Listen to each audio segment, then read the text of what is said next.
DJ Bapi presentation. ঠিক আছে, তবু তো ভরসা করে বলেছে প্রণাম করি না। মা আমারটাও করতো, আমার যন্ত্রটাও প্রণাম করতো।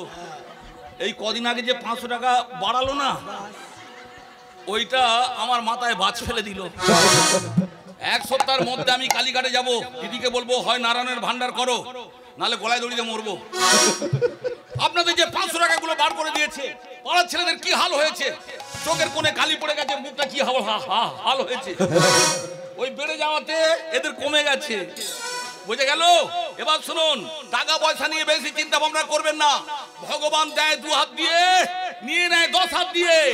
তাই নামে রুচি আসতে গেলে ভোর 4টের সময় স্বামীকে প্রণাম করতে হবে। স্বামীকে প্রণাম করে তারপরে দেহটাকে শুদ্ধ করতে হবে। বুঝতে পারছেন মায়েরা? দেহটাকে শুদ্ধ করবেন কিভাবে? ভোর 4টের সময় উঠে গঙ্গে গঙ্গে চ গঙ্গে, গঙ্গে গঙ্গে চ গঙ্গে, গঙ্গে গঙ্গে চ গঙ্গে, গঙ্গে গঙ্গে চ গঙ্গে, গঙ্গে গঙ্গে চ গঙ্গে, গঙ্গে গঙ্গে চ গঙ্গে। হে দেবী সুরেশ্বরী,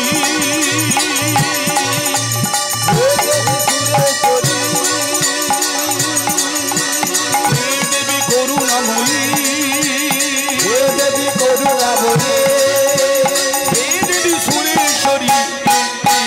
গঙ্গে গঙ্গে চ গঙ্গে, গঙ্গে গঙ্গে চ গঙ্গে, গঙ্গে গঙ্গে চ গঙ্গে, গঙ্গে গঙ্গে চ গঙ্গে, গঙ্গে গঙ্গে চ গঙ্গে, গঙ্গে গঙ্গে চ গঙ্গে। মায়েরা, গঙ্গা শুধু দেবী নয়, গঙ্গা মা, পতিত পাবনী মা গঙ্গা। কলিকালে গঙ্গা পবিত্র। মায়েরা ধরুন একটা কাপড়, ইচ্ছা আছে ঠাকুরতলায় গিয়ে প্রণাম করব, কিন্তু সেইটা পরে তো বাথরুমে গিয়েছিলাম, পায়খানা প্রস্তাব সেরেছি, যাওয়া কি ঠিক হবে? আর তো কাপড় নেই মা, তবু যেতে হবে। একটু গঙ্গা জল ছিটিয়ে নিন। দেখলেন মা, আমার বেদ পুরাণ যে আমার বাপ ঠাকুরদা, আমরা গরিব, আমাদের জন্য সব ব্যবস্থা করে গেছে। তাহলে প্রথমে গঙ্গা জলে স্নান করবেন, তারপরে কি করবেন মা? তারপরে একটা কাজ করতে হবে, সেই কাজটা হলো বস্ত্র শুদ্ধ। বস্ত্র শুদ্ধ মানে যখন মন্দিরে টন্দিরে যাবেন মা, কাঁচা কাপড় পরে যাবেন, ছেঁড়া হয় হোক। তারপরে মুখ শুদ্ধ, মুখটাকে বাক্য শুদ্ধি করতে হবে। কিভাবে? ও দিদি শুনুন না, দেখো দিন একবার পিছন দিকে তাকায়।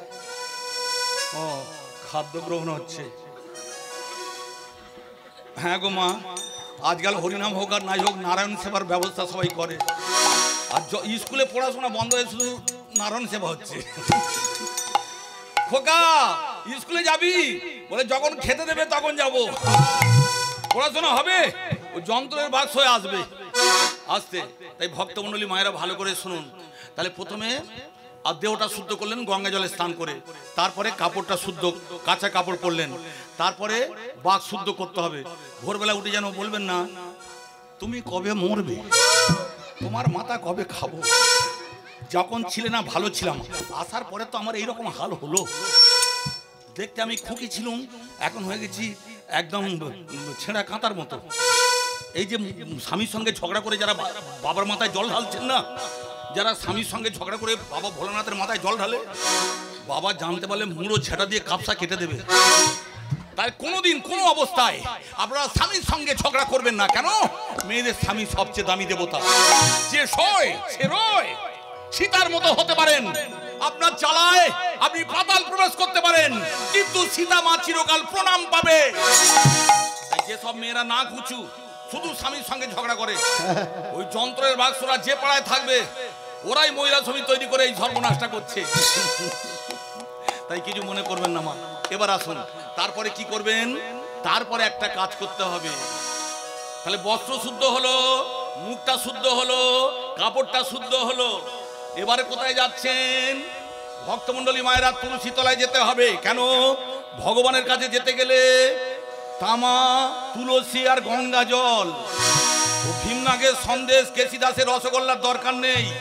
এই 3টে নেবেন, কিন্তু তুলসী পাতা তুলতে গেলে তার কাছে গিয়ে 4 বার পরিক্রমা করতে হবে। একাদশী, পূর্ণিমা, দ্বাদশী, অমাবস্যা এই সব তিথি নক্ষত্র দেখে যখন তখন তুলসী তলায় হাত দেবেন না। কেন? ও কৃষ্ণ প্রেয়সী, কৃষ্ণ ভক্তি প্রদায়িনী, তাই বলবেন ও তুলসী মা, তুলসী তুলসী কৃষ্ণ প্রেয়সী, একটা তুলসী পত্র দাও, তুলসী পত্র দাও। তুলসী তুলসী কৃষ্ণ প্রেয়সী, একটা তুলসী পত্র দাও, তুলসী পত্র দাও। তুলসী তুলসী কৃষ্ণ প্রেয়সী, তুলসী পাত্র দাও, তুলসী পাত্র দাও। মনে থাকবে। তারপরে এই মন্ত্র বলবেন, ওং বৃন্দা ওই তুলসী দেব বই, প্রিয়া ওই কেশবস্য চ, কৃষ্ণ ভক্তি পদে দেবী, সত্যব্রতে নম নম। মনে থাকবে। যখন তখন ঝেঁটা হাতে তুলসীর গাছকে গরুর মতো যেভাবে ছাগলে মুড়িয়ে নেয় সেইভাবে তুলসী পাতা তোলে। আমাদের বউটাকে বলে যে তুলসী পাতা আনতে, মাগো গাছটাকে একদম মুড়ে মারে বেঁধে নিয়ে এসেছে, কিছু বলতে পারার জো আছে? তাই এইভাবে তুলসী তুলবেন না। তাই প্রভুর শ্রীচরণে করিবে নিবেদন, এই আশীর্বাদ করো গো আমায়। তুলসী তুলসী কৃষ্ণ প্রেয়সী, একটা তুলসী পত্র দাও, তুলসী পত্র দাও। তুলসী তুলসী কৃষ্ণ প্রেয়সী, একটা তুলসী পত্র দাও, তুলসী পত্র দাও। তবে তুলসীর গড়ায় হাত দেবেন, তবে তুলসী মাগো হ্যান্ডেলটা সমেত তুলবেন। আর তুলসী মঞ্জুরি থাকলে আরো ভালো হয়। এবার শুনুন, তাহলে তুলসী পাতা তুললেন, হাতে তামা তুলসী গঙ্গা জল নিলেন, এবার কোথায় যাচ্ছেন? মন্দিরে যাচ্ছেন। শুনুন মা, কিভাবে নামে রুচি আসবে। এই ভাই, কিভাবে নামে রুচি আসবে এবার লক্ষ্য রাখুন মায়েরা। তারপরে মন্দিরে গেলেন, মন্দিরে গিয়ে দেখবেন আপনার মতো অনেকে গলায় মালা পরে ভোর 4টের সময় পরিক্রমা করছে। কবার পরিক্রমা করতে হয়? যেখান থেকে শুরু করবেন সেখান পর্যন্ত শেষ করবেন, কমপক্ষে 4 বার। হ্যাঁ, ধর্ম অর্থ কাম মোক্ষ, ফল পেতে গেলে এইভাবে করতেই হবে। একাধিকবার করতে পারেন, কমপক্ষে অন্তত 4 বার করবেন। এবার আপনারা শুনুন যে কাজটা আপনাকে করতে হবে। সেই সময় আপনি একটা কাজ করবেন, ওই যে ওই হরিনামটা বলবেন। নাম জপ, নাম ভজ, নাম করুষা, নামিয়েছে ভক্তের প্রাণ করিবে উদ্ধার। নাম করুষা, নাম দিয়েছে ভক্তের প্রাণ করিবে উদ্ধার। কি বলবেন? কি বলবেন? হরে কৃষ্ণ, হরে কৃষ্ণ, কৃষ্ণ কৃষ্ণ হরে হরে, হরে রাম, হরে রাম, রাম রাম হরে হরে। হরে কৃষ্ণ, হরে কৃষ্ণ, কৃষ্ণ কৃষ্ণ হরে হরে, হরে রাম, হরে রাম, রাম রাম হরে হরে। এই নামটা কেন জপলেন? আস্তে আস্তে অন্তর্যামী আপনার অন্তরে আসছেন। এবার শুনুন, পরিক্রমা করলে কি হয়। নারদিয়া পুরাণ, একটা পুরাণ আছে, সেখানে বলছেন একটা পাখি ভোর 4টের সময়, মাগো আপনারা যেখানে পরিক্রমা করেন মন্দিরে বা মঠে, একটা বৃক্ষ, একটা গাছে চুপটি করে বসে থাকতো, আর আপনারা হরিনাম করতেন, সে হরিনাম শুনতো। তাই শুনে রাখবেন, হরিনাম বললে যা হয়, হরিনাম শুনলে তাই হয়। বুঝতে পারছেন? মনে থাকবে। তাই ভগবানের সঙ্গে যুক্ত হতে গেলে 9টা উপায় আছে। নবদ্বিধা ভক্তি, আবার বলি মা, নবদ্বিধা ভক্তি, অনেকগুলো ভক্তি আছে, যে কোনো একটা ধরুন। নবদ্বিধা ভক্তি কি? ভক্তমণ্ডলী, শ্রবণং কীর্তনং বিষ্ণু শরণং পাদ সেবনং, শ্রবণং কীর্তনং বিষ্ণু পাদ সেবনং, শ্রবণং কীর্তনং বিষ্ণু শরণং পাদ সেবনং, শ্রবণং শ্রবণং বিষ্ণু শরণং পাদ সেবনং। এই গেল 4টে, আরো 5টা আছে। শ্রবণং কীর্তনং বিষ্ণু শরণম পাদ সেবনং, অর্চনং বন্দনং দাস সখ আদমনিবেদন অর্চনাং বন্দনা দাস সখ আত্মনিবেদন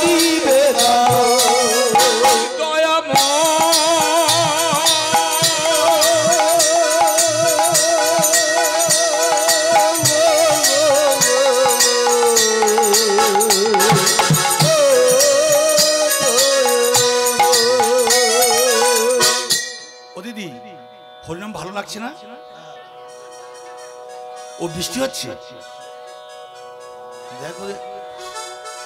আচ্ছা, অনেক দূর দূর থেকে এসেছেন, ধরুন আমার গাড়ি আছে, যদি আপনাকে পৌঁছে দিই।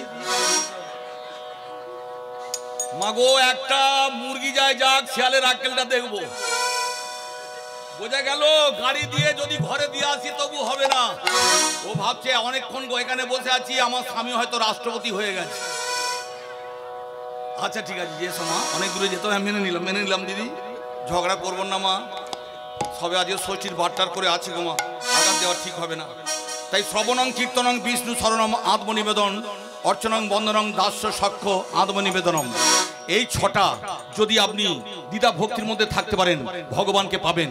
তাই আপনারা যখন হরিনাম করেন জেনে রাখবেন আপনাদের অলক্ষ্যে কেউ হরিনাম শুনছে। আমি যেখানে হরিনাম গাইছি জেনে রাখবেন অনেক হয়তো বাড়িতে আছেন, তারা এই মাইকের শব্দটা তাদের কানে যাচ্ছে, তারা শুনছে। শুনতে শুনতে ভগবান যেখানে ভক্ত সেখানে, আর ভগবানের বাঁ দিকে থাকে ভক্ত, ডান দিকে কে থাকে? ভগবানের ডান দিকে কে থাকে? অসুর। ভগবানের মামা কে? কংস। কংস মামা মানে শয়তান থাকে। তাই ওই পাখিটাকে কি করলো জানেন? এইভাবে একটা ব্যাট একটু মাংস লোভে সঙ্গে সঙ্গে তাকে আঘাত করলেন।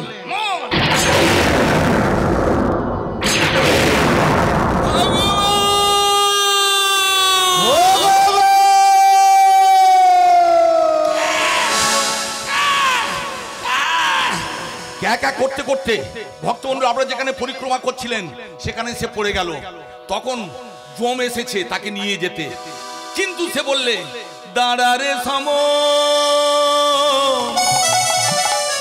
একটু দাঁড়া, কৃষ্ণ নাম বলতে দে। দাঁড়ারে সম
পাখিটা হরিনাম শুনছিল, ব্যাদ একটু মাংস খাওয়ার লোভে তাকে বিদ্ধ করলো, তার জানাটা ভেঙে গেছে। আপনারা যেখানে পরিক্রমা করছিলেন আপনাদের পায়ের ধারে পড়ে গেল। তখন মাগো ধর্মরাজ যম সে কুকুরের বেশ ধারণ করে ওই পাখিটাকে খেতে এসেছে। ও মা, এ বাবা এরা এত কথা বলছে না, এটা কে বলুন তো? একে একটা মালসায় কায়দা করা যাবে না, এর জন্য 3টে মালসা উবুর করবো। পিছন দিকে চেয়ে কেউ হরিনাম শোনে? আচ্ছা আপনারা বলুন মা কিরকম? আমি বুঝতে পারছি ওর স্বামী মাঝে মাঝে কেন ঝালগাঁটটা মারে, পিছনে তাকিয়ে পিছন দিকে তাকিয়ে মাগো কেউ হরিনাম শোনে না। আরে বাস্তে শুনুন মা, যে কথা বলছিলাম এবার বুঝতে পারছেন মায়েরা? যখন পাখিটা পড়ে গেছে ধর্মরাজ যম তাকে খেতে এসেছে, নিয়ে যেতে এসেছে, তখন সে বলছে দাঁড়ারে সময়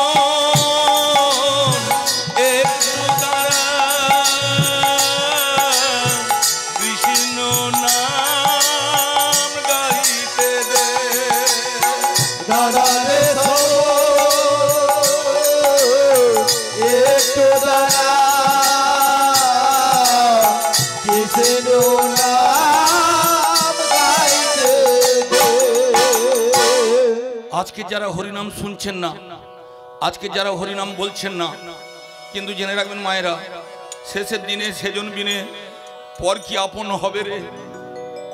ছেলে মেয়ে আপনার আপন হবে না। আমার বাবা যখন মারা যায়, আমি বাবার কাছে ছিলাম না। আমার বাবা আমাকে বারবার ডেকেছিল, কিন্তু আমি বাবার কাছে ছিলাম না, আমি গালে জল দিতে পারিনি। তাই আমি নিজের ছেলে হয়ে প্রমাণ করে দিয়েছি যে আমি আমার বাবার কাছে ছিলাম না। কিন্তু আমার বাবা যদি মৃত্যুর সময় হরিনাম করে, আমার পরম পিতা এসে দাঁড়াবে।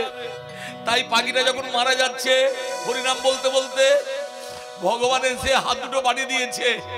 ভক্তমণ্ডলী মায়েরা, তখন পাখিটা বলল, ও ভগবান, ও পরম পিতা, ও অনাথরাদি গোবিন্দ, হাত দুটো বাড়িয়ে দিও না।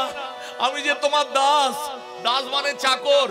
চাকর কোনদিন ভগবানের বুকে থাকে না, চাকরটা সবসময় তার মালিকের পায়ে থাকে। তাই আমি আপনার চরণে ঠাঁই নেব। দাঁড়ারে সম একটু দাঁড়া,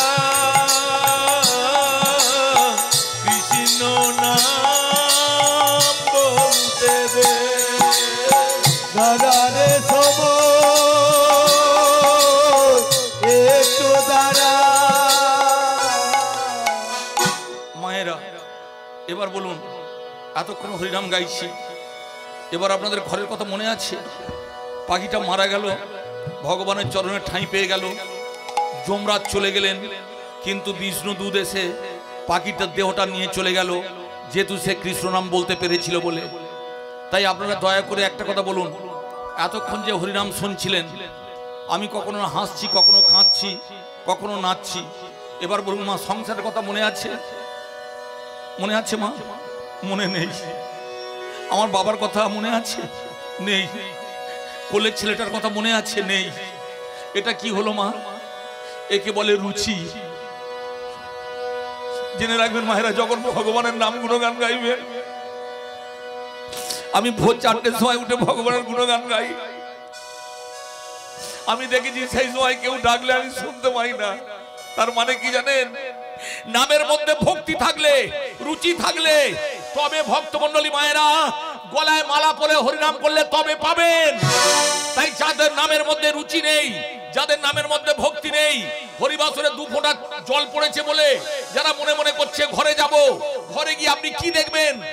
এখানে আপনি কি পাবেন? এই সংসারে 3টে জ্বালা, আদি দৌবিক, আদি ভৌতিক, আধ্যাত্মিক, 3টা জ্বালা পাবেন। তাই ভগবান তার গীতায় বলেছিলেন, অনিত্যম সুখম লোকমিম পাপ্পে ভজস্বমাম। তার মানে যেখানে এসেছেন এটা দুঃখের আলয়, এখানে আপনি সুখ পাবেন না। মামে বৈশাসী যুক্তই বোমা আত্মনং মত পরায়ণ। তার মানে হলো, এখানে যদি এসে আপনি ভগবানের চরণে আত্মনিবেদন করতে পারেন, তবে এই দুঃখের হাত থেকে বেঁচে যাবেন। মনে থাকবে? তাহলে একটা গেল রুচি, আর একটা কি? জীবে দয়া। 525 বছর আগে বলেছিলেন জীবের প্রতি দয়া করতে হবে। আর 125 বছর আগে আপনাদের কলকাতার দত্ত বাড়ির ছেলে, নাম তার নরেন্দ্রনাথ দত্ত, তিনি কি বলেছিলেন? জীবে প্রেম করে যেই জন, জীবে প্রেম করে যেই জন, সেই তো আপন ভগবানের, সেই তো আপন। জীবে প্রেম করে যেই জন, সেই তো আপন ভগবানের, সেই তো আপন। কি বলছি বুঝতে পারছেন মায়েরা? জীবে প্রেম করতে হবে, মানুষকে ভালোবাসতে হবে। আপনারা কারা? ভগবানের সন্তান। মানুষকে ঘৃণা করে, মানুষকে দূরে সরিয়ে রেখে ভক্তমণ্ডলী আপনারা ভগবানের কাছে যেতে পাবেন না। তাই যারা নিজের মা বাবাকে ভালোবাসতে পারলেন না, যেসব বৌদিমণিরা বসে আছেন, নিজের স্বামীকে আপনারা ভালোবাসতে পারলেন না, তাই জেনে রাখবেন, প্রাইমারি স্কুল পাস না করলে ওই হাই স্কুলে আপনারা যেতে পারবেন না। তাই আমি আপনাদের বলতে এসেছি, অনেকে বলে ও বৈষ্ণব, সে বৈষ্ণব। আপনারা ঠিক করে বলুন, বিবেকানন্দের মতো বৈষ্ণব ভারতবর্ষে একটাও পাবেন? বিবেকানন্দকে আপনারা কি বলেন? বীর সন্ন্যাসী। কিন্তু যদি আপনারা বিবেকানন্দ রচনাবলীগুলো পড়েন, বুঝতে পারবেন বিবেকানন্দ কত বড় সন্ন্যাসী ছিলেন। আপনারা জানেন, আপনাদের যখন বেলুর মঠটা প্রতিষ্ঠা পাচ্ছিল, তার আগে 12 জন সন্ন্যাসী আপনাদের পাড়ায় আপনাদের পাড়ায় ভিক্ষা করতে এসেছিল। কে? বিবেকানন্দ।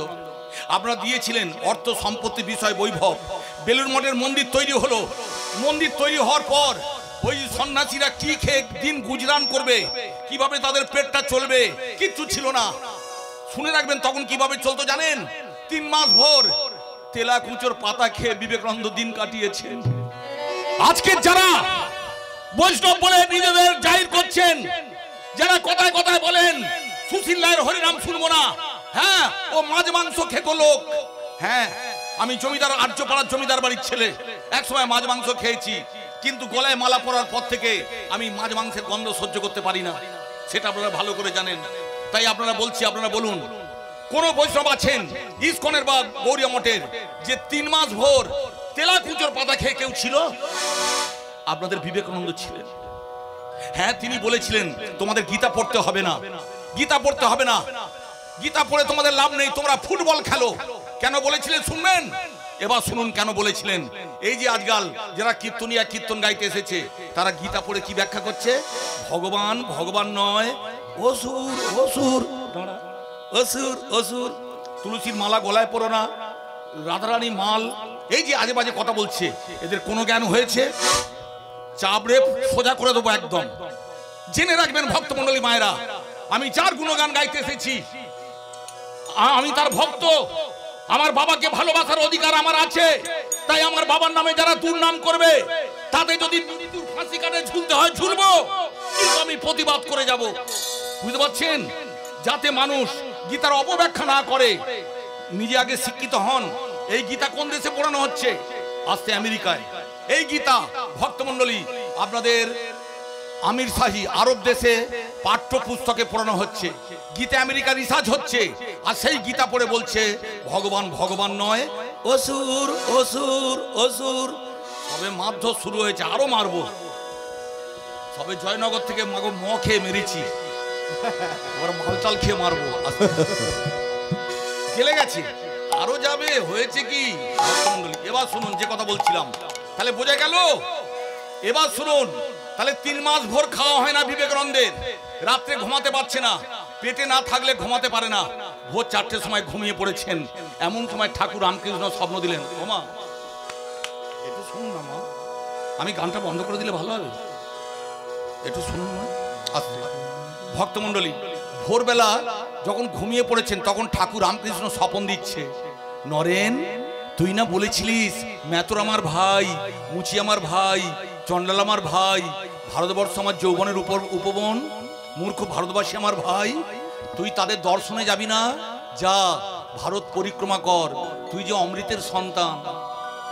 মাগো, যার পেটে খাওয়া নেই, একটা লাঠি হাতে, একটা কৌপিন মানে কাপড় পরে হিমালয় থেকে কন্যাকুমারিকা পর্যন্ত যাচ্ছেন পরিক্রমা করতে করতে, আপনাদের যমুনার বৃন্দাবনে চলে এসেছেন। যমুনার উপর দিয়ে যাচ্ছিল, যমুনাকে তার দেখে মনে হলো আমার অনেকদিন নাওয়া হয় না, নাওয়া মানে স্নান, খাওয়া হয় না, পেটে খিদে, আবার স্নান হয় না, যমুনায় স্নান করতে গেল। এই সেই যমুনা, যে যমুনায় ললিতা, বিশাখা, ইন্দুরেখা, চম্পকলতা, শতকোটি ব্রজগোপী কাপড়গুলো খুলে জলে নেমেছিল বিবস্ত্রা মানে উলঙ্গ হয়ে। আর আজকের বিবেকানন্দ দেখলেন একটাই মাত্র কাপড়, যদি আমি এইটা পরে স্নান করি তাহলে আমি পরবো কি, বলে কাপড়টা গাছের গোড়ায় রেখে দিয়েছে, রেখে দিয়ে জলে নেমেছেন। স্নান করে উঠে দেখতে পাচ্ছে কতগুলো মাগো বাঁদর ওই কাপড়টা নিয়ে মগ ডালে বসে টুকরো করে ছিঁড়ে ফেলে দিল। এবার কিভাবে পরিক্রমা করবেন? তখন আপনাদের বিবেকানন্দ ঠাকুর রামকৃষ্ণের নাম বলছে আর বসে বসে কাঁদছে, ঠাকুর তুমি কেন আমায় বলেছিলে ভারত পরিক্রমা করতে, এবার আমি কি করব? তখন আপনাদের ঠাকুর রামকৃষ্ণ বললে, যা তুই যেখানে গেছিস সেটা বৃন্দাবন, বৃন্দাবনে একটা করুণাময়ী আছে। একটু আগে একটা গায়ক বলে গেল না, রাধারানীকে কেউ মা বলে না, জানে না বলে তাই বলে গেল। রাধারানীকে করুণাময়ী বলা হয়। ও ভাই, তুমি তো শিক্ষিত, করুণাময়ী কাকে বলে? মাকে বলে তো। তাহলে রাধারানীকে মা বলে না মানে? রাধারানী যদি না থাকতেন, তিনি যদি করুণা না করতেন, ভগবান বৃন্দাবনে আসতেন না। তাই যারা জানে না তারা আজে বাজে ব্যাখ্যা করে। তাই শুনে রাখুন, ঠাকুর রামকৃষ্ণ বলছে বৃন্দাবনে একটা করুণাময়ী আছেন, একটা জগৎ জননী আছেন, সেই জননীর নাম বলে ডাক, জয় রাধে কৃপাময়ী গো, এবারে তুমি কৃপা করো, জয় রাধে কৃপাময়ী গো,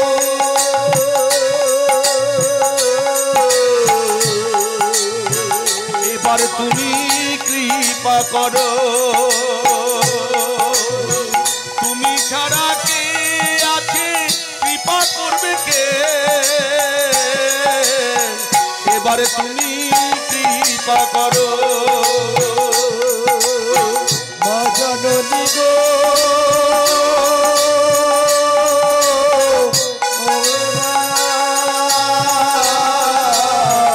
এবার তুমি কৃপা করো। জেনে রাখবেন এই যে কর্তৃপক্ষ দীর্ঘদিন এই বিশ্বাস পড়াটা কতগুলো ঘর নিয়ে এত বড় হরিবাসর চালাচ্ছেন, ওরা চালাতে পারতো না যদি রাধারানী কৃপা না করতেন। এই যে আমি গান গাইছি, দীর্ঘদিন আপনাদের পাড়ায় গান গাইছি, আপনাদের করুণা, আপনারা কারা? ভক্ত। ভক্ত কাকে বলে? রাধা কাকে বলে? রাতে মুক্তি ধাতে ধাবিত হওয়া, যারা মুক্তির পথ দেখায় তারা ভক্ত, তারা রাধা। তাই আপনারা আমাকে কৃপা করেছেন, রাধারানী কৃপা করলেন। কি করলেন? মাগো তখন উলঙ্গ অবস্থায় নিজের লজ্জা নিবারণ করার জন্য চুপটি করে বসে আছে গাছের গোড়ায়।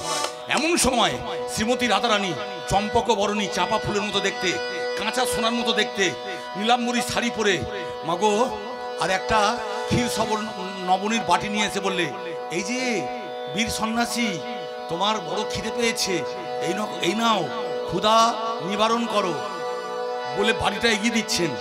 আপনাদের বিবেকানন্দ তখন লজ্জায় কিছু করতে পারছে না, পুরুষ লজ্জা আছে, পিছন দিক থেকে হাতটা বাড়িয়ে দিলেন, ক্ষীরসর নবনী দিলেন।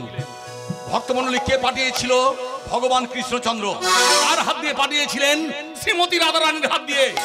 বলুন বলুন, যারা গৌড়িয়া মঠের বৈষ্ণব আছেন, যারা বিবেকানন্দকে যখন তখন খোঁটা দিয়ে কথা বলছেন, বলুন যারা আপনারা নবদ্বীপের বৈষ্ণব আছেন, যখন তখন বিবেকানন্দের উপরে গালাগালি পারছেন, আপনাদের ভগবান পাঠিয়েছে একটা বাটি ভর্তি ক্ষীরসর নবনী?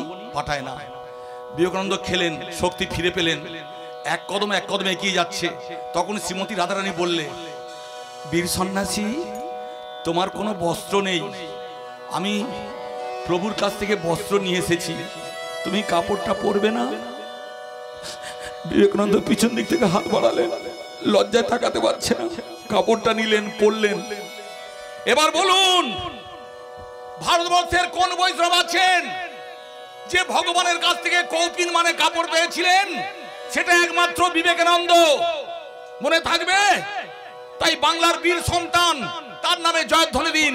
তিনি শুধু সন্ন্যাসী নয়, বীর সন্ন্যাসী নয়, তিনি পরম বৈষ্ণব। জয় জয় বিবেকানন্দ জি কি, জয় জয় বিবেকানন্দ জি কি, জয় জয় বিবেকানন্দ জি কি।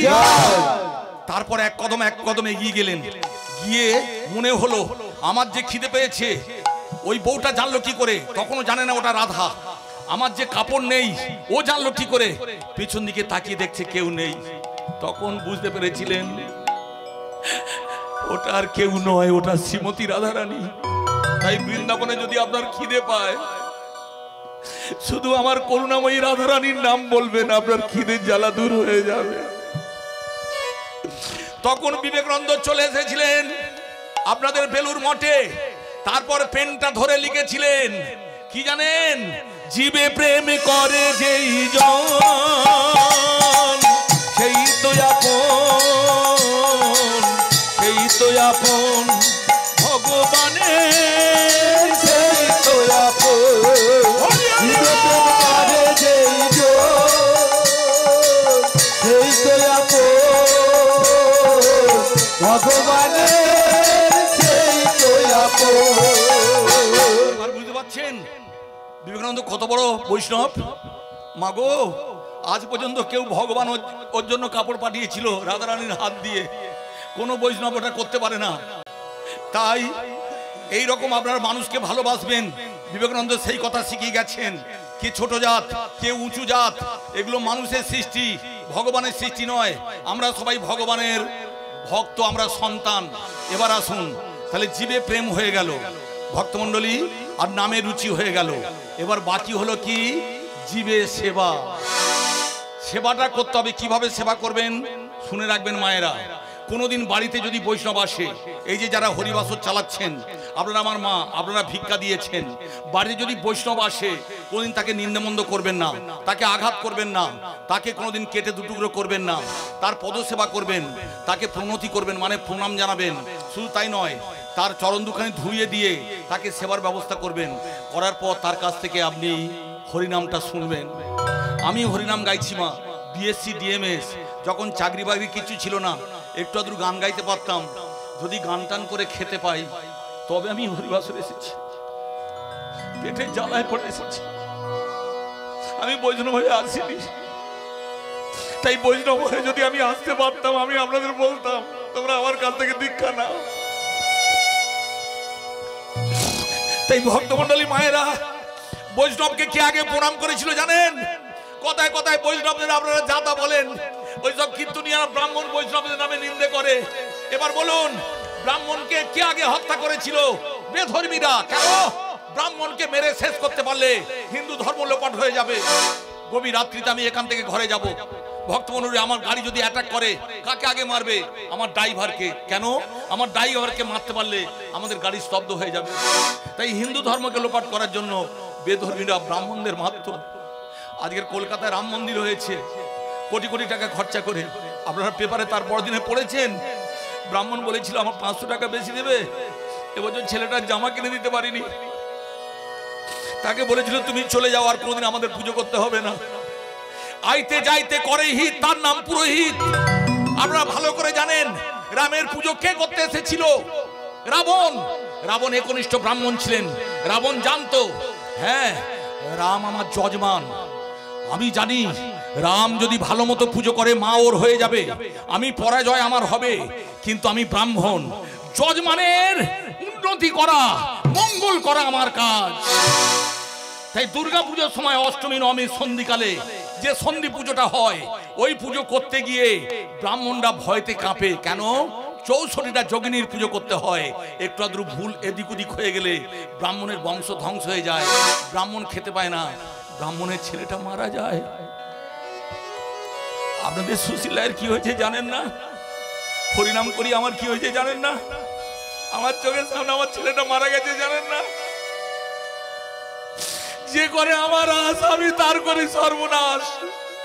তাই বলতে এসেছি, ব্রাহ্মণ বৈষ্ণবকে প্রণাম করেছিলেন ভগবান শ্রীহরি। সবচেয়ে পরম বৈষ্ণব ছিলেন 12 জন, তাদের মধ্যে একজন বৈষ্ণব ছিলেন দেবর্ষি নারদ। তিনি যখন 14 ভুবনে এই হরিনাম প্রচার করেছিলেন, তখন ভগবান দেখলেন ভক্তদের ভগবানের দ্বারে পৌঁছাবার জন্য আমার ভক্ত এত বড় কাজ করেছে, তাই ভগবান প্রথম বৈষ্ণবকে প্রণাম করেছিলেন। তারপর এই যে আপনাদের এখানে যে ব্রাহ্মণ পুজো করছে, আপনারা কি জানেন? যতক্ষণ না পুজো হবে একটা ব্রাহ্মণদের নিয়ম আছে, ওরা নিজে কিছু খায় না। তারপর বলে এতে গন্ধে পুষ্পে ওং নমো নারায়ণ নমো, এতে গন্ধে পুষ্পে ওং নমো, হ্যাঁ ভক্তমণ্ডলী এতৎ পাদ্যং ওং নমো নারায়ণ নমো, এতৎ নৈবেদ্যং ওং নমো নারায়ণ নমো, এই বলে ভগবানের মুখে তুলে দেয়, ওরা নিজে না খেয়ে। তাই সুদামা ভিক্ষা করে নাড়ু তৈরি করে নিজে না খেয়ে ভগবানের মুখে তুলে দিয়েছিলেন। তখন ভগবান বললে সবাই আমাকে পুজো দেবে, কিন্তু নারায়ণের ছোঁয়ার অধিকার শুধু একমাত্র ব্রাহ্মণের আছে। মায়েরা একটু শান্ত হন, কেউ বাড়ি যাবেন না মা। যদি প্রচন্ড ভেজে আমিও ভিজবো, কিন্তু একসঙ্গে ভিজবো, মরি একসঙ্গে মরবো। কি বলছি বুঝতে পারছেন? তাই আজকের হরিবাসরে এসেছেন, শুনলেন তো ব্রাহ্মণ বৈষ্ণবকে কে আগে প্রণাম করেছিলেন? প্রণাম করেছিলেন ভগবান শ্রীহরি। তাই কোনোদিন ব্রাহ্মণ বৈষ্ণবকে আপনারা আজে বাজে কথা বলবেন না। ব্রাহ্মণ বাড়িতে এলে তাকে নিশ্চয়ই প্রণাম করবেন, কোনো বৈষ্ণব হত্যা করবেন না, বৈষ্ণব নিন্দা করবেন না। এইভাবে যদি সেবা দিতে পারেন, আর এই সেবা দেওয়ার পর তারপরে গলায় মালা পরে শুধু একবার বলুন সুখে থেকো ভালো থেকো, গলায় মালা পরে হরিনাম করতে হবে, আর বলতে হবে সুখে থেকো ভালো থেকো, সবাইকে ভালো রেখো, কৃষ্ণ বলে শুধুই দেখো। সুখে থেকো ভালো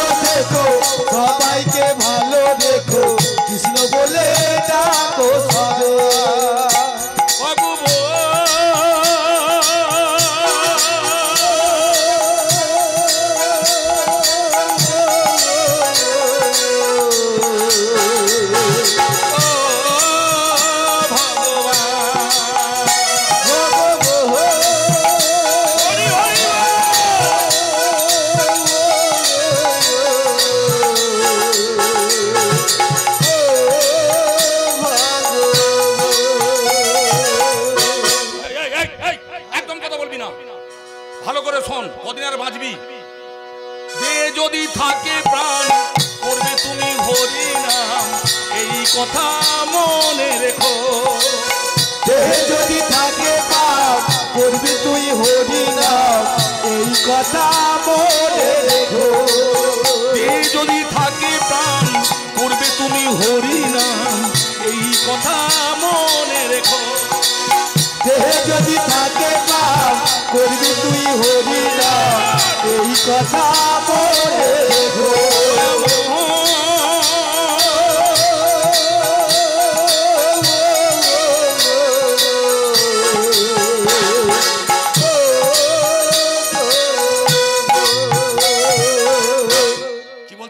মায়েরা যারা দীক্ষা নিয়েছেন ঠিক আছে, যারা দীক্ষা নেয় না, হ্যাঁ তাদের সঙ্গে ঝগড়া করতে যাবেন না মা।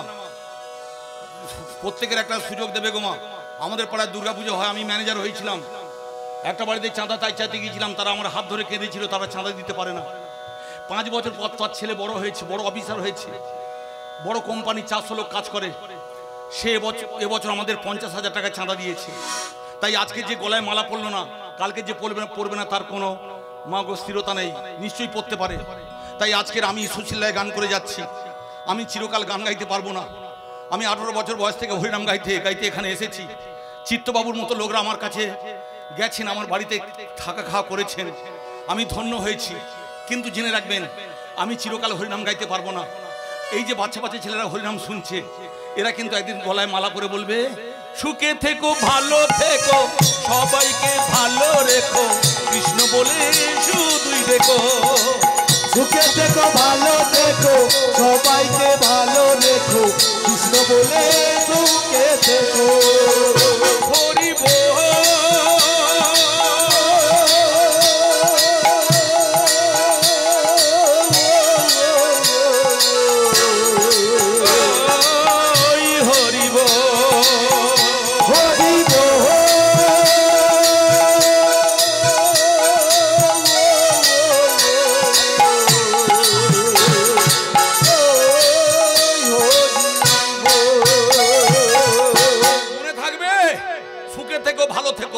সবাইকে ভালো রেখো, হরি বলে শুধু ডেকো। আর যদি প্রাণটা থাকে, যে কদিন বেঁচে আছেন, ও স্বামী যা বলুক আর নাই বলুক, যদি প্রাণটা থাকে শুধু বলবেন, যে যদি থাকে প্রাণ করবে তুমি হরি নাম, ভগবানের দেখো তুমি। দেহে যদি থাকে পাপ করবে তুমি হরি নাম, এই কথা মনে রেখো। দেহে যদি থাকে পাপ এই কথা করবে পাপ, এই কথা মনে রেখো। নিতাই গৌর প্রেমানন্দে হরি হরি হরি বল। ওমা, এবার আপনাদের অনুমতি নিয়ে গো মা ঝালাপালার দিকে যাই।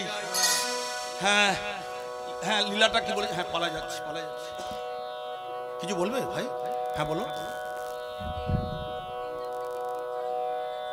হ্যাঁ,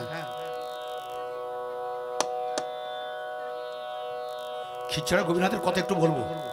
হ্যাঁ, ভালো করে শুনে রাখুন মা। অঙ্কের পরীক্ষা দিনে আমাদের পাড়ায় একটা ছেলে ভূগোল পড়ে গেছে। অঙ্কের পরীক্ষা দিনে ভূগোল পড়ে গেছে। আমি মাগো পালাটা ধরেছি কি দুর্বাসার দর্প চূর্ণ, আর উনি বলে খিচড়া গোপীনাথ ক্ষীর খাবে, সেই ব্যাপারটা বলো। ও দিদি, সে ভগবানের খিচুড়ি করেছিল ভক্তের, সেই জন্য হয়েছিল। ওই সব বলতে গেলে ভাল লাগে একসঙ্গে। একমা একটা কানে দুল পরবো, ঋণ পরবো, সব যদি করি শুধু কান ছিঁড়ে পড়ে যাবে। অন্যদিন হবে, আস্তে আস্তে একসঙ্গে সব শুনবেন। আমাকে পাবেন না। আপনাদের হরিবাসরে যে টাকা নিচ্ছে আপনার বাড়িতে ডেকে নিয়ে যান, অর্ধেক টাকা নেবো আমি। একদম গ্যারান্টি। বলো তখন নিয়ে যাবে না, আমাকে নাকি পাবে না। আমি পা ধুয়ে বলতে আছি, ডাকলি চলে যাবো। আচ্ছা হ্যাঁ, সব হবে। আপনি বুঝতে পারছি আপনার ওইটা শোনার ইচ্ছা হচ্ছে। একদিন তো সব হয় না গো মা। স্বামী আছে, দেওর আছে, সবাইকে সন্তুষ্ট করতে গেলে স্বামী ঝালঘাটটা মারবে না।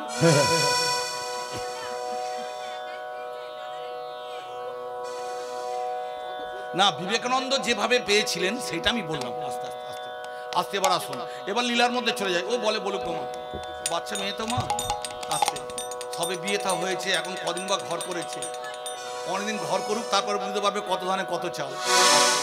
এবার লীলাটা আসতে ভাই, লীলাটা চলে যাচ্ছি শুনুন। আপনারা নিশ্চয়ই বলবেন আপনারা আমাকে ভালোবাসেন বলেই তো হেসে হেসে বলেন, আর আমি হেসে হেসে বলি তো ভালো থাকি।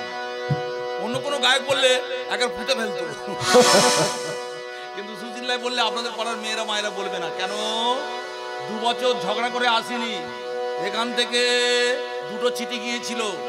দেখো পাড়ার ছেলেরা কে কি বললো দেখার দরকার নেই, আমরা মেয়েরা বলছি আমরা চাঁদা তুলে তোমায় নিয়ে আসবো। এটা শুধু সুশীলার ক্ষেত্রে হয়েছে।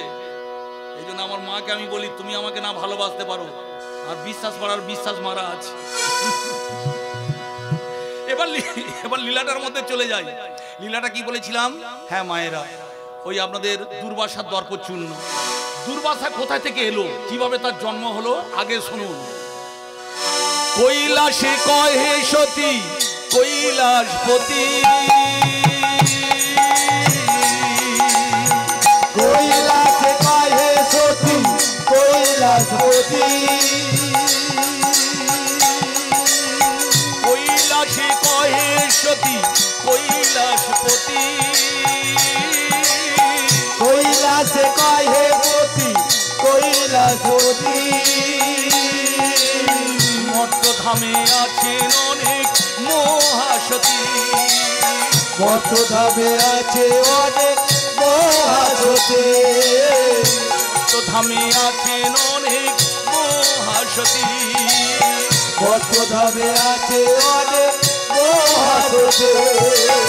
যাও মর্তধামে এসো দুনয়নে, যাও মর্তধামে দেখো দুনয়নে, যাও মর্তধামে দেখো দুনয়নে, কেমন করে কিভাবে মহাসতী হয়, কেমন করে কিভাবে মহাসতী হয়। এই আসতে ভাই, এবার পালায় দেখছি মা, কথাবার্তা বলবেন না, ভালো না লাগলে অপশান আছে, সামনে বছর আপনাদের চটে তুলবেন না, কিন্তু এসে যখন গেছি বসে বসে শুনতে হবে। শুনুন মা, মর্তধামে অনেক সতী আছে গো মা, সতীর অভাব নেই।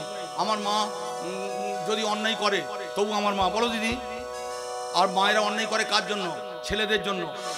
এই যে মায়েরা অনেক মা ভিক্ষা করে, বাসে ট্রেনে টামে দেখেছেন বাচ্চা কোলে করে নিয়ে ভিক্ষা করছে, আপনারা তাকে ভিখারি বলছেন, কিন্তু ওই ছেলেটা বড় হয়ে বলবে আমার মায়ের মতো কেউ নেই, আমার মা পৃথিবীর সবচেয়ে একটা মা যে আমার জন্য পথে পথে ভিক্ষা করেছেন। তাই প্রত্যেকটা মা যদি অসতীও হয় তার সন্তান তাকে বলবে সতী।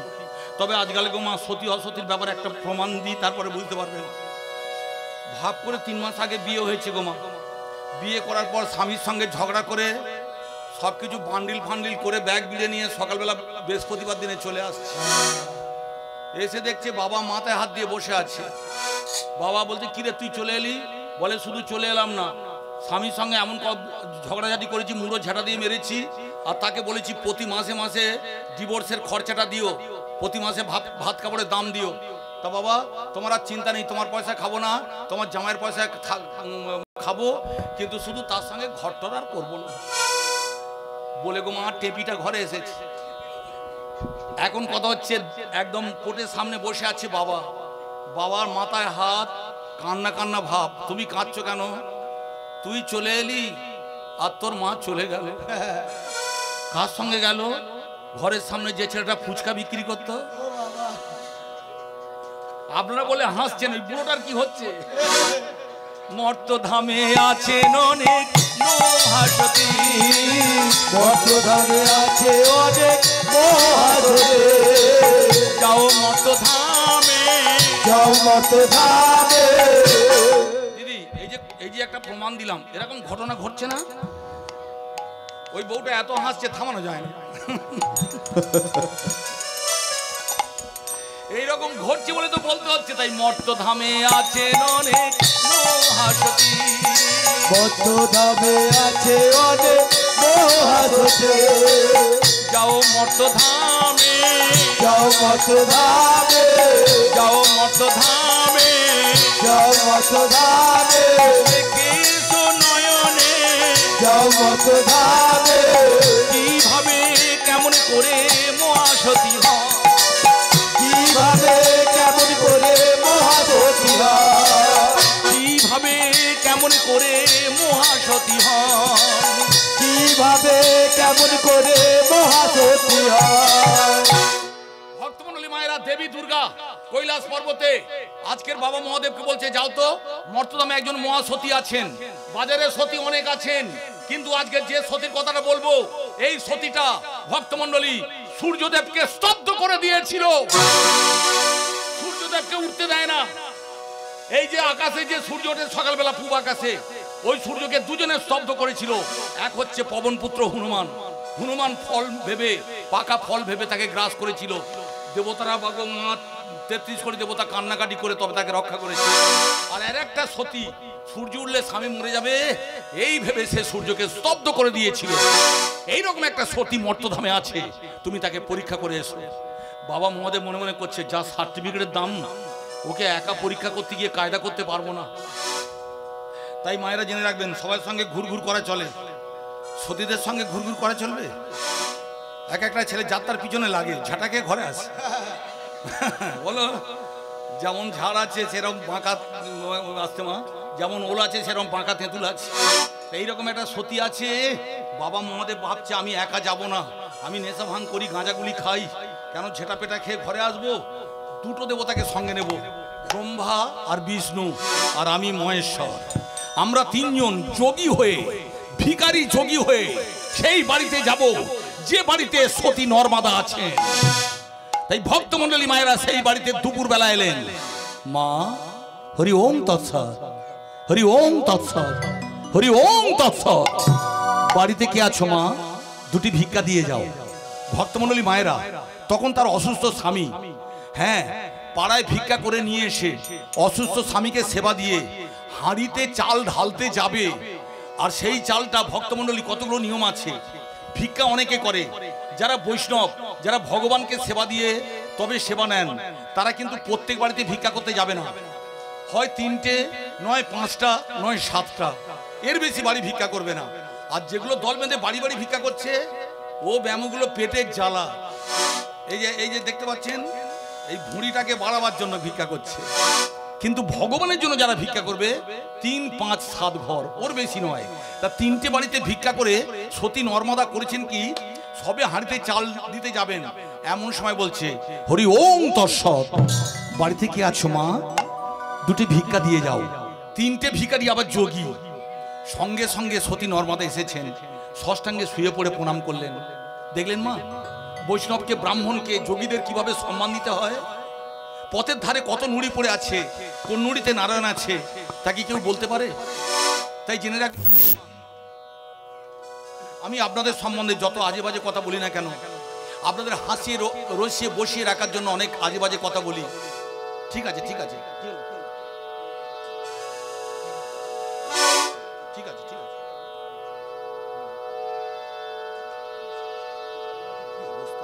হ্যালো, ভক্তমণ্ডলী মায়েরা, যে কথা বলছিলাম, এই যে মাঝে মাঝে আপনাদের সঙ্গে আজে বাজে কথা বলি, মাগো আপনারা অপরাধী হিসাবে নেবেন না। আমি যে আপনাদের বড় ভালোবাসি। আজকে আমার স্ত্রী জিজ্ঞাসা করেছিল কোথায় গান আছে গো, আমি বললাম বিশ্বাস পড়া। ও, যেখানে তোমাকে ওরা খুব ভালোবাসে, আবার তুমি তাদের সঙ্গে ঝগড়া করে চলে আসো, তবু তোমায় ডাকে। ঝগড়া তার সঙ্গে হয় যে বেশি ভালোবাসে। ভক্তমণ্ডলী মায়েরা, আমি বললাম তুমি আমার সঙ্গে যাবে, তুমি নতুন পালা গাইবে, যদি গানটা খারাপ হয়, তাই আমি সারা রাত ঠাকুরতলায় বসে বসে হরিনাম করব, যাতে তোমার গানটা ভালো হয়। দেখছেন, তাই আমি গান গাইতে এসেছি। আমার স্ত্রী আমার রাধা মাধবের মন্দিরে বসে বসে হরিনাম গাইছে। ভক্তমণ্ডলী মায়েরা, তাই ভিক্ষা করতে এসে বললে বাড়িতে কে আছো মা? দুটো ভিক্ষা দাও। আমি কিছু বলিনি।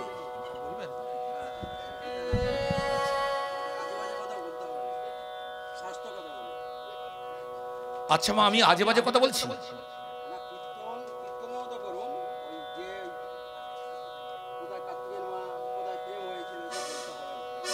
ভক্তমণ্ডলী, আমি গান গাইছি না, আমার টাকা দিতে হবে না, আমি নেমে যাচ্ছি। আমি আজে বাজে কথা একটাও বলেছি? আমি প্রথমে বলেছি রসিয়ে না বলতে পারলে আপনারা আমায় বসিয়ে দেবেন। আপনি আসুন, দলকে তুলে আনুন।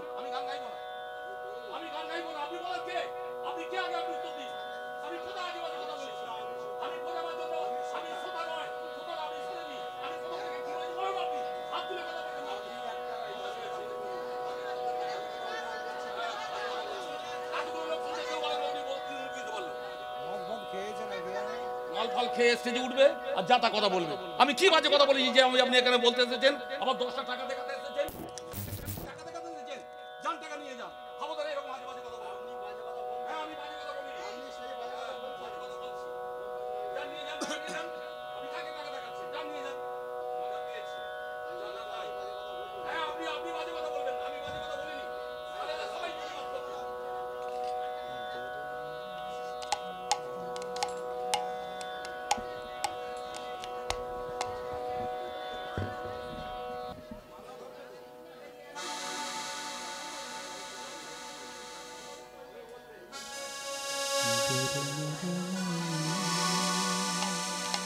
আমি কথা দিচ্ছি মা, আমি যতদিন বেঁচে থাকবো এই হরিবাসর আর গান গাইব না। আমাকে কেউ এইভাবে কোনোদিন অপমান করে না। আমি কোনটা বাজে কথা বলেছি মা আপনারা বলুন? আপনাদের বোঝাতে গিয়ে যতটুকু পারতে হয় সেইটুকু বোঝাবার জন্য বলেছি।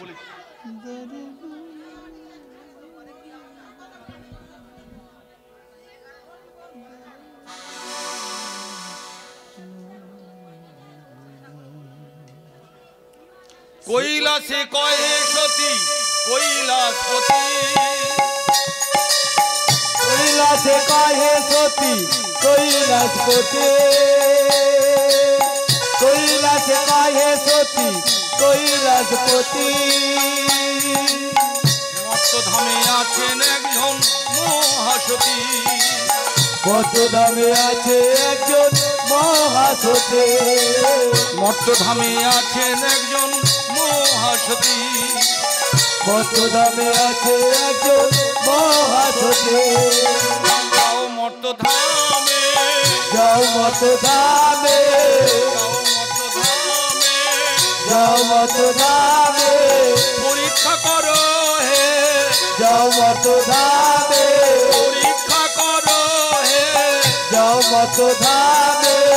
কিভাবে কেমন করে মহাসতী হয়, কিভাবে কেমন করে মহাসতী হয়, কিভাবে কেমন করে মহাসতী হয়, কিভাবে কেমন করে মহাসতী হয়। কৈলাসে আছেন, কৈলাসে বসে কহে কৈলাসপতি, কৈলাসে কহে বসে কৈলাসপতি, কৈলাসে কহে সতী কৈলাসপতি, কহে সতী কৈলাসপতি। মত্তধামে আছেন অনেক মহাসতী, মত্তধামে আছে অনেক মহাসতী। যাও মত্তধামে, যাও মত্তধামে, যাও মত্তধামে, যাও মত্তধামে, দেখে এসো নয়নে, যাও মত্তধামে, দেখে এসো নয়নে, যাও মত্তধামে। কিভাবে কেমন করে মহাসতী হয়, কিভাবে কেমন করে মহাসতী হয়। স্বামী গো, স্বামী গো,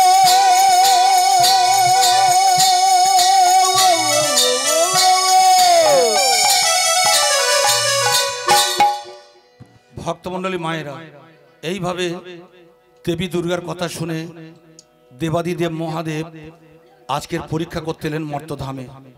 তখন সতী ভিক্ষা করে নিয়ে এসে হাঁড়িতে চাল ঢালতে যাবেন, এমন সময় বলছে, মা বাড়িতে কি আছো মা, আমায় দুটি ভিক্ষা দাও। তখন সতী নর্মদা ঘর থেকে বেরিয়ে দেখতে পাচ্ছেন তিনজন যোগী ভিখারি ষষ্ঠাঙ্গে শুয়ে পড়ে প্রণাম করলেন। প্রণাম করে বললে, কি চাও বলো বাবা, কি চাও? আমি তো ভিখারি, আমার কাছে কি চাও? বললে,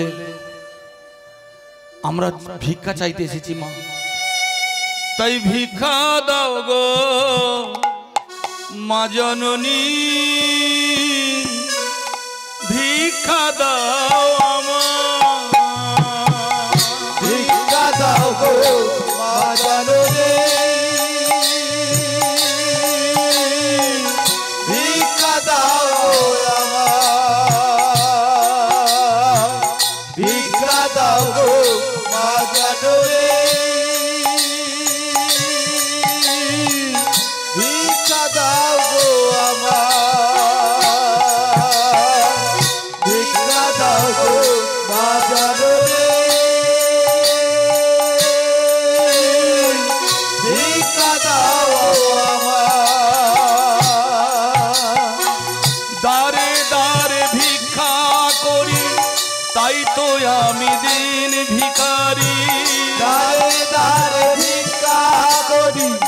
তাই তো আমি দিন ভিখারি আরে দারে ভিক্ষা করি তাই তো আমি দিন ভিখারি দারে দারে ভিক্ষা করি তাই তো আমি দিন ভিখারি দারে দারে তাই তো আসা যাওয়া দারে দারে তাই তো আসা যাওয়া ভিক্ষা দাও গো জননী ভিক্ষা দাও আমার ভিক্ষা দাও গো মা জননী ভিক্ষা দাও প্রভুর নামে যদি মাগো দুটি ভিক্ষা পাই প্রভুর নামে যদি মাগো দুটি ভিক্ষা দাও প্রভুর নামে যদি মাগো দুটি ভিক্ষা পাই প্রভুর নামে যদি মাগো দুটি ভিক্ষা দাও প্রভুর আশীর্বাদ পাবে তোমার জানা প্রভুর আশীর্বাদ পাবে এটাই জানা প্রভুর আশীর্বাদ পাবে তোমার জানা প্রভুর আশীর্বাদ পাবে তোমার জানা ভিক্ষা দাও গো মা জননী ভিক্ষা দাও আমার ভিক্ষা দাও গো মা জননী ভিক্ষা দাও আমার ভক্তমণ্ডলী মায়েরা ভিক্ষা চাইলেন ভিখারির বাড়িতে ভিক্ষা করতে এসেছেন এখন ঘটনা হলো সে বলছে এক মুঠো চাল সবে ভিক্ষা করে নিয়ে এসেছি রান্নাঘরে রান্না উনানে চাপিয়ে দিতে যাব এই সময় বলছে ভিক্ষা দাও কি করি বলে সেই চালটা নিয়ে ভক্তমণ্ডলী মায়েরা ব্রহ্মা বিষ্ণু মহেশ্বর তিনজন যোগী সেজে এসেছেন আস্তে আস্তে তিনজন যোগী সেজে এসেছেন তিনজন যোগী সেজে এসেছেন কিন্তু কথা হলো তিনজন যোগী যে দেবাদিদেব মহাদেব আর ভগবান বিষ্ণু এবং পিতা ব্রহ্মা সে তো জানে না তখন ভগবান বললে ওই যে ভিক্ষা করে নিয়ে এসেছেন ওই ভিক্ষা চাল যদি আমাদের ভিক্ষা দিয়ে দেয় আজকে আমার সেবা হবে না কেন ও পাড়ায় পাড়ায় ভিক্ষা করে আমার সেবার ব্যবস্থা করেছেন আজকে যদি ওই ভিক্ষার চাল আমি আগে থেকে গ্রহণ করি তাহলে ও আমার সেবা দিতে পারবে না আর আমার সেবা দেওয়ার পর যে চাল যে ভিক্ষাটা থাকবে আমি সেবার পর যেটা থাকবে সেটা আমার উচ্ছিষ্ট অন্ন সেইটাই ভক্তরা মহাপ্রসাদ বলে গ্রহণ করে তাই মহাপ্রসাদ বলে যদি গ্রহণ করে এখন কথা হলো আমি এখন কি করব তাই দেবাদিদেব তুমি ওর কাছ থেকে আজকের ভিক্ষা নিও না কেন ভক্ত আমার মাতা পিতা ভক্ত আমার গুরু তাই ভক্ত যদি সেবা না পায় আমি সেবা পাবো কিভাবে এই বলে বাবা মহাদেবকে পাশে ডেকে যোগী বেশ নিয়ে বাবা মহাদেবকে বলে তুমি ওর কাছ থেকে অন্ন ভিক্ষা চেও না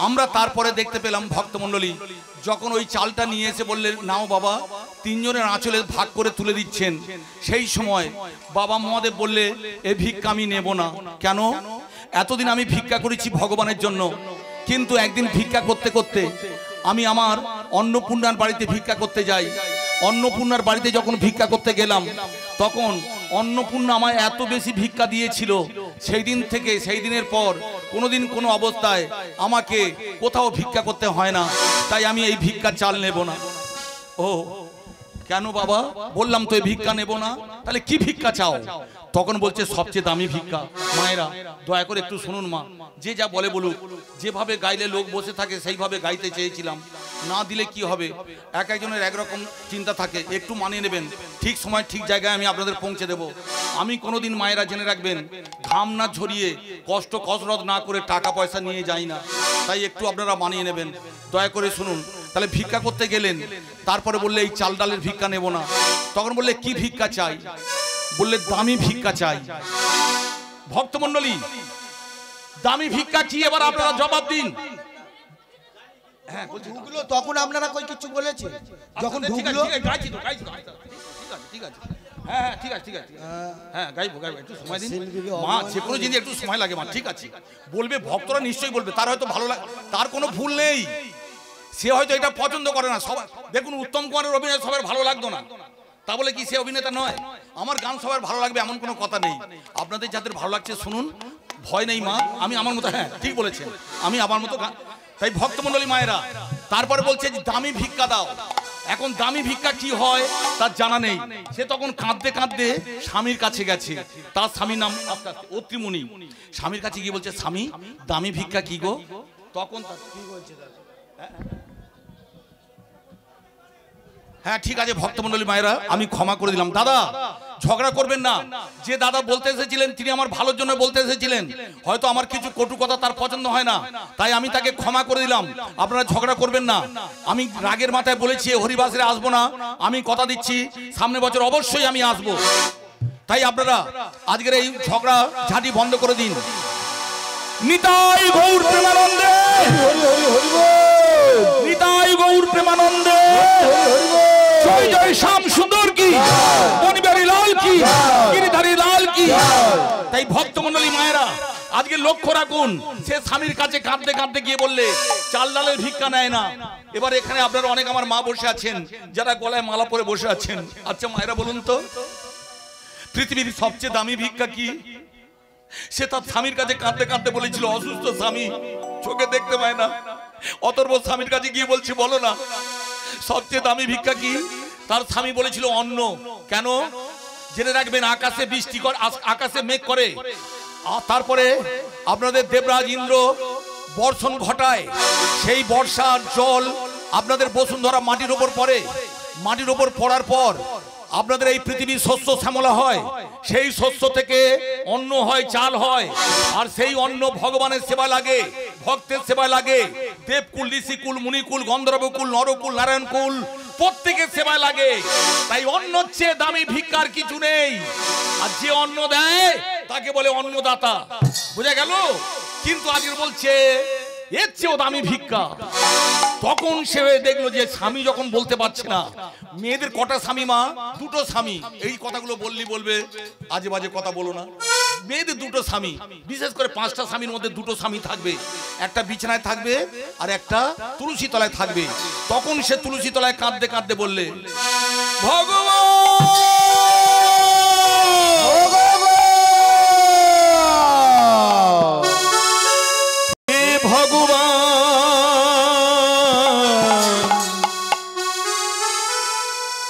তুমি নাকি করুণার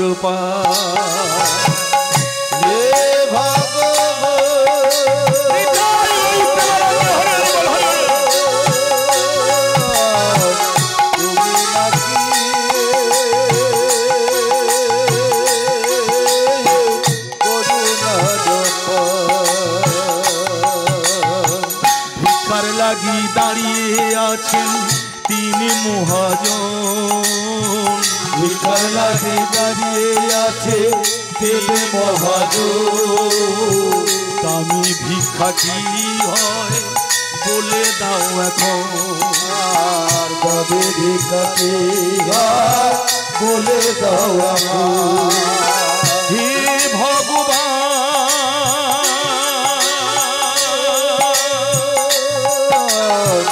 তুমি নাকি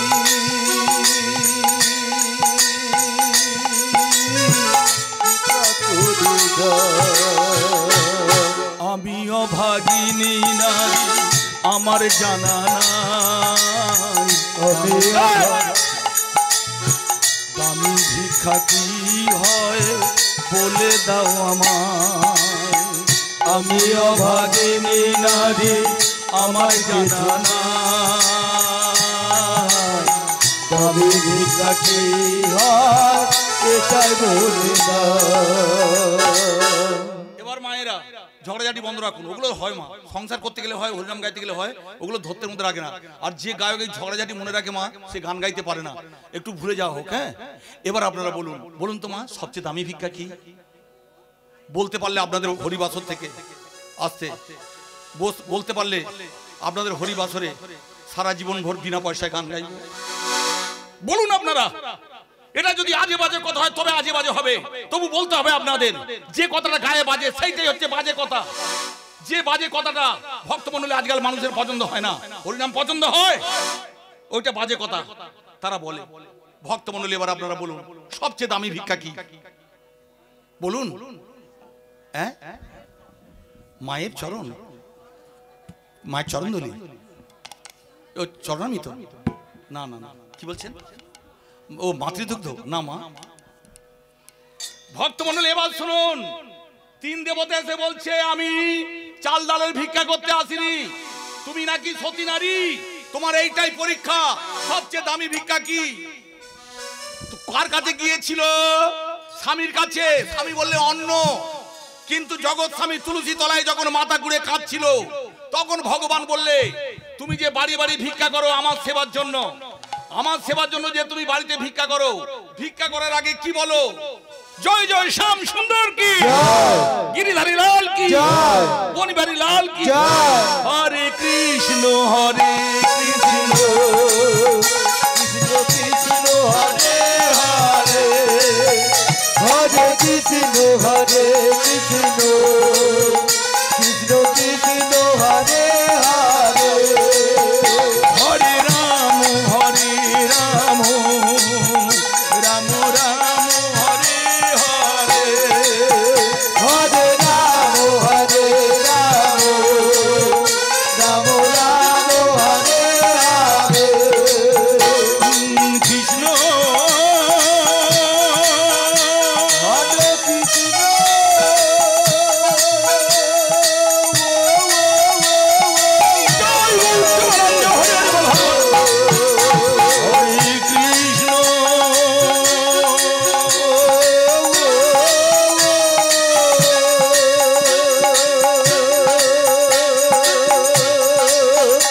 হরে কৃষ্ণ।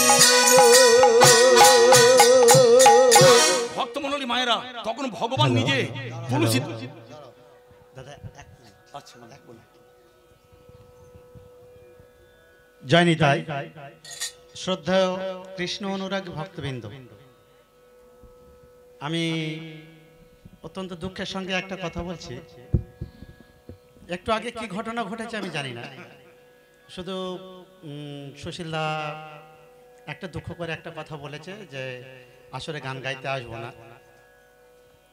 হ্যাঁ, আমি আমার ছেলেদের কাছে শুনলাম, তো যাই কিছু ঘটনা ঘটে থাক, এখানে যারা দর্শক আছে, কৃষ্ণ অনুরাগী ভক্তবৃন্দ আছে, প্রত্যেকেই আমার বয়োজ্যেষ্ঠ, কেউ বা ছোট, কেউ বা সমবয়স্ক। পাড়ায় সব ছেলেরাই আমরা ভিক্ষা করে আসরটা চালাই স্বতঃস্ফূর্তভাবে। তার মাঝখান থেকে যদি কোনো জায়গায় কোনো ত্রুটি হয়ে থাকে, আমি এই কমিটির সবাই মিলে আমাকে সম্পাদক করেছে, সেক্রেটারি করেছে, আমি সুশীলদার কাছে আমি নিজেই ক্ষমা চাইছি। ঠিক আছে দাদা ভাই শুনুন, আমি ঝোঁকের মাথায় রাগের মাথায়, আমারই তো মানুষ মা, সবসময় মাথা ঠিক থাকে না। আপনারা হরিনাম শুনতে এসেছেন, জল বৃষ্টি হচ্ছিল, কেউ কেউ উঠে চলে যাচ্ছেন, এই অবস্থায় আমি চিন্তার মধ্যে ছিলাম, এই অবস্থায় আমি রাগের মাথায় বলে ফেলেছি, কিন্তু এটা সব কথা নয়, মানুষ মুখে যা বলে অন্তত বলে না। তাই আমি আপনাদের কাছে ক্ষমা চাইছি। আমি আসবো না, যাবো কোথায়? আপনারাই তো আমার আপনজন, আপনারা ভুল হলে নিশ্চয়ই বলবেন। তবে যে দাদা বলেছি খুব খারাপ বলেনি, তবে এটাও জানতে হবে মা, ঘি তৈরি করতে গেলে, মাখন তৈরি করতে গেলে দুধটাকে অনেকক্ষণ ফোটাতে হয়। তাই প্রথমে আপনারা যাতে হরিবাসরে মনটা শান্তিভাবে বসতে পারেন, হাসিয়ে রসিয়ে বসিয়ে রাখতে হয়, নালে দল বেঁধে বৃষ্টি ছিল উঠে চলে গেলে কার নিয়ে গান গাইবো। তাই একটু একটু ওইগুলো বলতে হয়, বাজারের গল্প বলতে হয়, বুঝতে পারছেন মা? অজগর সব দেখিয়ে তবে অশেখানো হয়, তাই কিনা দাদা? তাহলে আমি সবটা মানিয়ে নেবেন। আমি আর যে দাদা বলেছেন আমি তার কাছে উত্তেজিত অবস্থায় বলে ফেলেছি, দাদা একটু মানিয়ে নেবেন, কিছু মনে করবেন না দাদা। হ্যাঁ নিশ্চয়ই নিশ্চয়ই নিশ্চয়ই নিশ্চয়ই আমি গাইছি, তাই ঠিক আছে ঠিক আছে ঠিক আছে ঠিক আছে দাদা, এই পর্যন্ত থাক, আর বাড়াবেন না। হ্যাঁ দাদা, ছোট ভাইয়ের মতো আমাকে ক্ষমা করে দেবেন। না না, আপনার ক্ষমা কি আছে, ঠিক আছে ঠিক আছে। ভক্তমণ্ডলী মায়েরা জেনে রাখবেন, পিতা পুত্রের অঙ্কে অনেকবার মার খেয়েছিলাম। যেদিন মাস্টারমশাই মাথা ফাটিয়ে দিয়েছিল তারপর থেকে পিতা পুত্রের অঙ্ক আর ভুল হয় না। তার মানে যেখানে আঘাত সেখানে কিন্তু শিক্ষা।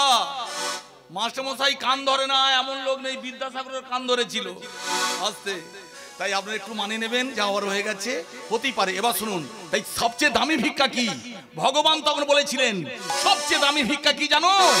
তুমি সতী নারী, তোমার কাছ থেকে 3 দেবতা ভিক্ষা চাইতে এসেছে, তাই দামি ভিক্ষা দাও।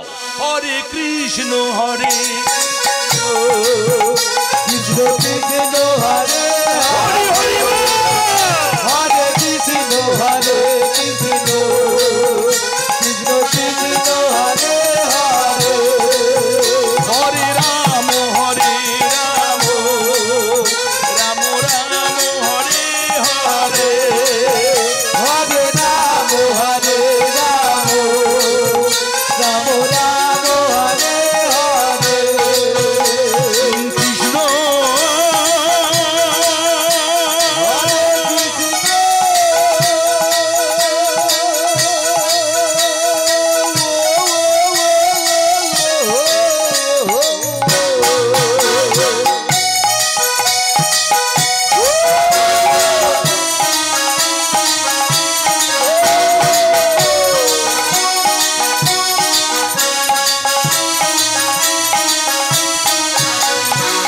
কৃষ্ণ গোবিন্দ হরে মুরারি হে নাথ নারায়ণ বাসুদেব সুখ।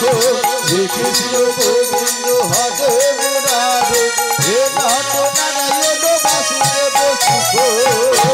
দেখলেন তো ঝগড়াঝাটির মাঝখানে আপনারা বলতেই পারলেন না সবচেয়ে দামি ভিক্ষা হরিনামের ভিক্ষা। বুঝতে পারছেন? আমার পাড়ার ভাইরা যখন আপনাদের কাছে চাঁদা চাইতে গিয়েছিল, সে কি বলেছিল? আমার বাবার ছাদ হবে সেই জন্য এসেছি। এই বাজে কথা না বললে কাজের কথাটা ভালো হবে না, বোঝা গেল? তারা হরিনামের জন্য গিয়েছিল, ওই হরিনামটা প্রথমে বলে চাঁদা চেয়েছে, তাই মানে ওইটা দামি ভিক্ষা, বোঝা গেল? এবার ভক্তমণ্ডলী শুনুন, তখন সতী বুঝতে পারলো ভগবান তো বলে দিয়েছে অন্তর্যামী অন্তরে এসে যাও, তুমি তারক ব্রহ্ম নাম হরে কৃষ্ণ কৃষ্ণ কৃষ্ণ হরে হরে হরে রাম রাম রাম হরে হরে, এই নামটা গিয়ে ওদের ভিক্ষা দাও। তখন সতী নর্মদা স্বামীকে প্রণাম করে এসে এবার নামের ভিক্ষা দিচ্ছে। ভক্তমণ্ডলী 3 দেবতা এসেছেন, ব্রহ্মা বিষ্ণু মহেশ্বর, যোগী সেজে। তাদের বললে বাবা, যোগী বাবা, আপনার 3 জন হ্যাঁ পদ্মাসনে বসুন, তবে যে ভিক্ষাটা দেব সে কোনদিন আঁচলে নেওয়া যাবে না, মাথায় করে নেওয়া যাবে না, আবার হাতেও দেওয়া যাবে না। তোমরা প্রত্যেকে বসবে, তোমাদের কানে কানে বলবো হরে কৃষ্ণ কৃষ্ণ কৃষ্ণ